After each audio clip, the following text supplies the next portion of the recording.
ఒక కాంగ్రెస్ మాజీ శాసనసభ్యుడు, ఒక తెలుగుదేశం పార్టీకి సంబంధించిన ఎంపీ,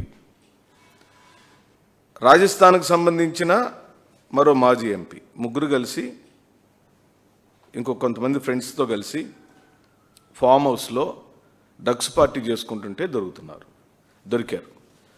ఇప్పుడు తెలుగుదేశం పార్టీ యొక్క పేరు మారిపోయింది. అది తెలుగు డ్రగ్స్ పార్టీగా రూపాంతరం చెందింది. మొన్నటి వరకేమో తెలుగు దొంగల పార్టీగా ఉన్న పార్టీ కాలక్రమంలో తెలుగు డ్రగ్స్ పార్టీగా, తెలుగు దోపిడీ పార్టీగా, తెలుగు డ్రామాల పార్టీగా మారిపోయింది.